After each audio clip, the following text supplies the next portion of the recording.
Thursday, October 23rd. I'm AJ Hawk sitting in for Pat. He's out on special assignment today. Shams joined us the first hour. Kirk will be joining us the second. Football! It always rules the day here around the Pat McAfee Show. We love football at all different levels, but we also love the other sports that are going on. And we know Conman last night, I believe, fantastic for basketball fans. Yeah, fantastic night for the NBA last night. Knicks Cavs kind of kicked us off on ESPN. Knicks, Karl Anthony Towns, doubtful. Then he was playing, then he wasn't. He played great. They took care of business. What was wrong with him? He had was it groin or knee, Bruce? I'm not. A quad. He was questionable with a grade 2 quad. Game strain. one. Yeah, played there through is. it like a warrior. Yeah, between the knee and groin. I knew it was somewhere in there. But yeah, they played very well. 76ers Celtics without Tatum. They put up a fight, but the rookie who stole the show right there on the second tab, VJ Edgecombe, 34 points, 7 rebounds, and 3 assists to kind of, steal the night when it comes to rookie performances. He was amazing. Him and Tyrese Maxey seemed to be the new duo on the Sixers. Embiid only played about 20 minutes. He really didn't have too much of an effect on the game. But, yeah, this kid is unbelievable. We are possibly looking at kind of a new-look Sixers with two of the better, players in the backcourt, and I'm saying two of the better players. It's been one game, I know. I'll relax a little bit, but just from watching it, this kid is unbelievable. And 77 on a rookie, I thought it looked like shite. Awesome, actually. Yeah. I'm really liking it. Then he starts playing, and it's like, 77 on a rookie basketball player is incredible. So definitely someone to watch as we look forward to. But the player to watch is Wemby. And Cooper Flagg had a double-double in his debut. Kind of awesome. I believe he's the youngest player with a double-double in the history of the NBA. But Wemby, I mean, this is entering not fair territory. If Wemby stays healthy, he will be just a historic winning all the awards player. It looks like he's dunking on an 8-foot rim. The real problem is he's not lumbering up and down the court. He's actually sprinting. I mean, pump fake, pass, right back. Yeah, try and block me. You can't. He had 40 points, 15 rebounds, and an assist. I believe he was 15 of 21 from the field, 9 of 11 from free throws. I mean, it just wasn't fair. He's doing stuff that 7'4", right? 7'4" listed. A lot of people are saying he's 7'7" now. Boban, who's on ESPN, he said, "Hey, look, I'm 7'4". I'm looking up at Wemby, so he's not 7'4". He went bananas. Cooper Flagg, obviously a story, but with what Wemby did, it's hard to imagine the Spurs not being, a 50-win team and being a real player here if Wemby stays healthy. But again, you look at his injuries. He didn't have a soft tissue injury last year as a blood clot. So saying that, well, he can't stay healthy, he gets these injuries, that's not true. But yeah, like that dunk right there. Well, I was just going to say that up and under. He's got to watch that. He's so damn big. He's going to get called for a travel. Yeah. He's not even trying to. He's jumping, but his feet are going to be on the ground on that up and under. But it is. It's all this ball handling and step back threes. Like I know that one went around. It's like you're watching a different sport when you watch him play. It's like you're watching a different species. That's a better way of putting it. That's true. Yeah, and Bruce made a great point. Like, you really can't contest his shots, because if you do, because of how big he is, he's going to land much, much further in front of the three-point line, and he's going to get and ones just like that. But even stuff like this, we're talking about the Mavericks, okay? Anthony Davis has won Defensive Player of the Year, and he really can't do anything. And he's one of those players that everyone says AD can cover anybody. Yeah, Wemby is legitimately a foot taller than Anthony Davis, or at least that's how it looks. Like, Anthony Davis can't jump with Wemby, because if he does, all of a sudden, he is going to foul him. And guess what? Wemby is going to dunk the ball. There it is on the bottom there. He's the first player to score 40-15 with at least 75% shooting and 0 turnovers in a game since turnovers were ever tracked. I don't know when that started, probably after Michael Jordan, but still. Wemby, that's true. That's true. But Wemby is just an absolute specimen. It's one of those things where I hope there's 50 primetime San Antonio games. His MVP odds yesterday went from they're anywhere from like plus 950 to plus 1250. I saw, which is, if you don't know, it's $100 to win 900 or $100 to win 1200. They went from that to plus 300. He is now the second in the MVP odds, only behind SGA. Are they going to? I know Connor mentioned 50 wins. Like, are they going to be able to make a run in the playoffs? Well, are they a solid basketball team? Yeah, it's not just him. They have Castle, who was Rookie of the Year.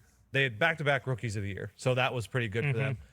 They traded for De'Aaron Fox last year. He did not play last night. New coach is getting great pub too. Yeah. They mic'd up and with then him, right? In and the then huddle. they got who's the rookie? They got Ron Harper, Yeah, too. Ron Yeah. Harper's kid. They're a good basketball team. Yeah, Ron Harper's kid came off the bench, had 15 points. Harrison Barnes. is on it. Yeah, Barnes. Yeah, like they are all of a sudden, and not all of a sudden because it's kind of been like this with Wemby for a few years now, where it's like, hey, just wait. This kid is going to be unbelievable. And now this is what happens. He starts the season with 40 and 15 against a multi-defensive part of the year, Anthony Davis. So it's seriously one of those same situations like, hey, if they're healthy, they are going to be unbelievable this year. They're one of these teams perennially too, who like if they're good around the trade deadline, like you find one superstar who's unhappy somewhere, like they'll be brought up in conversation because it's like, hey, they have Wemby, he's healthy. Like if we can get a little more scoring or whatever it is they need at that point, like they can be legitimate title contenders. Yeah, and I saw people on the internet saying LeBron going there would be cool. When I say people, I was just talking about me. I'm really hoping LeBron goes there just because the Spurs are one of those teams. It's very similar to the Packers. Like they're kind of the Packers of the NBA. They're always good.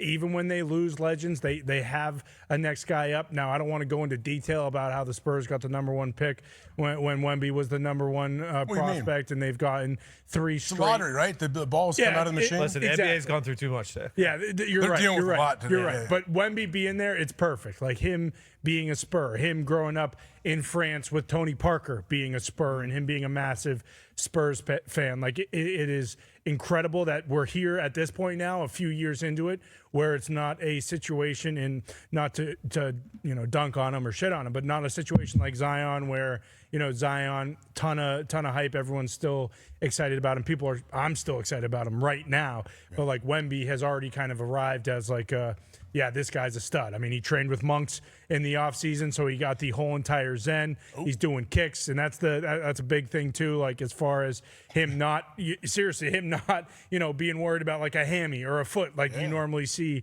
with that. But then here's the other side of it. He trained with KG, so kind of the double, both sides of the basketball coin, Zen, and also like a massive you're gonna eat my shit mentality like Kevin Garnett had. It's one of those possible perfect storms where we might have a true, change of the guard. We've been talking about the face of the league. If this keeps happening, forget everything else. Like Wemby will be the guy when LeBron is done, and hopefully LeBron still has 5 years left. How old is Wemby? 22, That's it. I think. I mean, Wemby could put on, He's 21. 21. Excuse me. which is wild to think of. He could, not easily, but if this dude Insane. in 1 year or 2 years, if he wanted just growing into his body, he could put on 40 pounds of muscle. He can't though. That's how these guys end up. I mean, like I would agree, but that's how these guys get hurt and they get the foot issues, and then it's like because that is. I mean, if you're 7'7", if he breaks one bone in his foot, like it's just. We saw it with Greg Oden. We saw it with a bunch of these guys. Holmgren's rookie year. Yeah, exactly. Chet Holmgren. Like that's what he almost needs to be, that exact build to kind of maximize. I mean, obviously put a little bit of weight on, but like you're that big, you really can't put that much weight on. Like Giannis is not as tall of him, but Giannis is what, 7 foot. Yeah. Like he came in as skinny as Wemby, and then he's like super. You just muscular grow now. into, you kind of get your man strength, even if he's not trying. Like, watching him mature over the years will be awesome to see. Yeah, and Imagine him shouldering people too. Yeah, exactly. He's already doing it. And like JJ Redick talking about him before JJ Redick was coaching was, kind of mentioned how he's already, as far as like maturity, he's already there. Like he's 21, but he's hanging out with Monks and he's training with Kevin Garnett. He's not, taking this not seriously at all. But then even on the broadcast, they mentioned he has actually put on weight. Like it's just one of those things where, like Kevin, like He's 7'7". He's 7'7". Yeah, it's like Kevin Durant almost. It's like, hey, Kevin Durant's been in the gym, working out. But then you see him and it's like, well, how come he doesn't have huge muscles like Giannis or like LeBron? And I think that's kind of the comparison here with Wemby is more so like Kevin Durant. When Kevin Durant first came in, they said, hey, you're not going to be able to succeed with that type of build. Couldn't do 135. Bingo. He couldn't bench 135. that. Yeah, like that was the big story. He's screwed. obviously now, 15 years later, Kevin Durant's one of the greatest scorers in the history of the NBA. Wemby now is kind of on that sort of trajectory, and it's sweet just being able to kind of talk about and celebrate this with everything going on in the NBA, just because with everything that has happened this morning, that's hogged it. But Wemby last night is very much worth talking about and spotlighting, just because this is going to be appointment television. Like for me now, I already favorited the Spurs on my sports app, so I know when they're playing. Like I want to watch this guy as much as possible when he is healthy, just because if, heaven forbid he does get hurt or anything like that, I will regret not watching him while he was. And the blood clot thing, that was a scary situation, but then I don't know how you get a handle on it, and then hopefully you're past it. Is that how it works? Like David Andrews, he missed an entire NFL season. Yeah, Barmore, he missed an entire NFL season last year with blood clots, but they made it back a year later, and I think that's a very similar situation here. Well, good luck to Wemby, and he's great for the NBA, especially in times right now that the NBA is facing. Has anything new popped up over the last 30 minutes or so? No, I think it'll probably be over the next 30 minutes based on people are being arraigned, right? Yeah. So they'll get brought in, see the judge, and I guess presented your charges. Will they get bail, or are they going to be stuck in jail? I don't know. I would imagine they'd post bail, but Yeah, maybe not. Who knows? We're gonna find out. Yeah.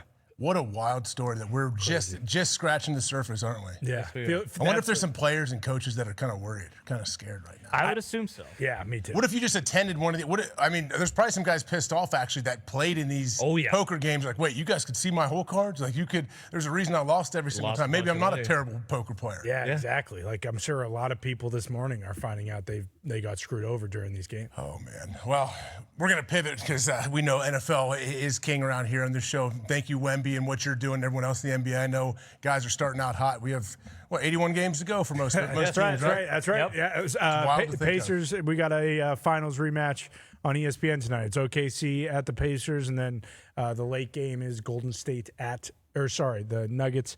Okay, I like that Nuggets Warriors game. Both those games are good. We'll take that. Debuts for the Pacers and Nuggets tonight. Nice. Yep. We'll take that. We want to pivot quickly to the NFL. Lamar Jackson, guys, I believe he is practicing. That is all reports show that today his first day of practice? Yesterday's his first day. Wednesday, Thursday, he's going to practice today. I guess they'll check him out to see how he's doing. Ty, when you think about this, I know you and Shefty, you do the Shefty podcast together.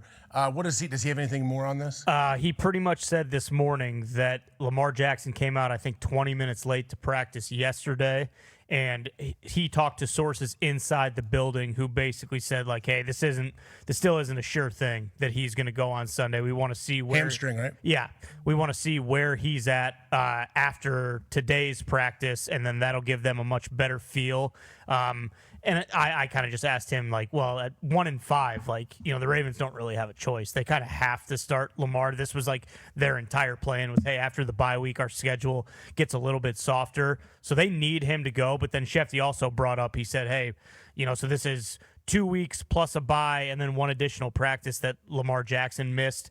He said, Jaden Daniels is basically has the almost exact same injury right now, or very similar, and everyone's body's different. But he said, the Commanders have the teeth of their schedule coming up. So if you look at it, it's like, could he miss the most important stretch of their season?